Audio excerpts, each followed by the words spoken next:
Your turtle still has cancer. Very sorry.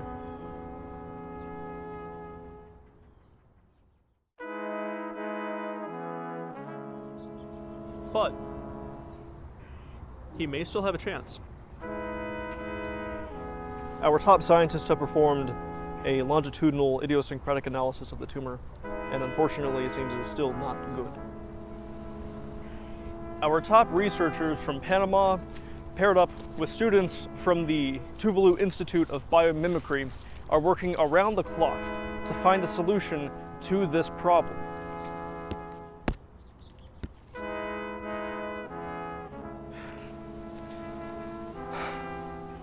The plan is to put a larger tumor next to the smaller tumor. This will allow the smaller tumor to feel less lonely when in the company of a larger brother-like figure. It'll get a job.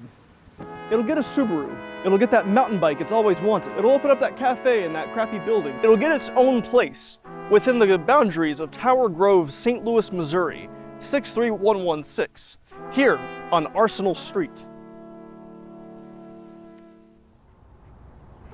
And of course, this is all conjecture. There is no guarantee that this turtle will come out on the other side of this in one piece.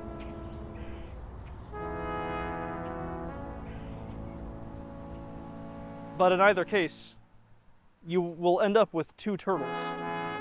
And wouldn't that be grand?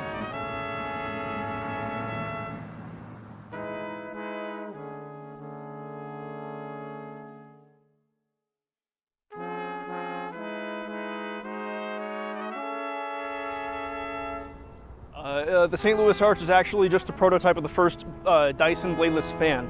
The breeders that your turtle came from, they know their husbandry. During the tumor's more rebellious earlier stages in life, as a teenager, it hitchhiked its way to Canada to try to get some maple syrup. St. Louis wanted to be the windier city in a competition with Chicago in the 1960s that they were not eager to lose. But after a brief skirmish with the Canadian Border Patrol, they had to act quick. That's why if you've ever been inside the St. Louis Arch, it's hollow and being deported back to the United States. And the shell has no pyramiding to speak of. All right, there used to be airflow in there. There used to be blades at the bottom, but they turned it into the Lewis and Clark Museum. It found a way to make the purest maple syrup known to this side of the continent. Because once they realized that it wasn't gonna work on that large of a scale, as a result, the Maple Syrup Enforcement Agency has been working around the clock. They had to immediately try and save face, so they made it look like a public works project, but we know to track him down and his men, to find his laboratory, and to discover his secrets. It's perfectly smooth. And thanks to that, the tumor is just as smooth. We know what it was. It was a bladeless Dyson fan. Freeman Dyson, if you're listening, I know where you live.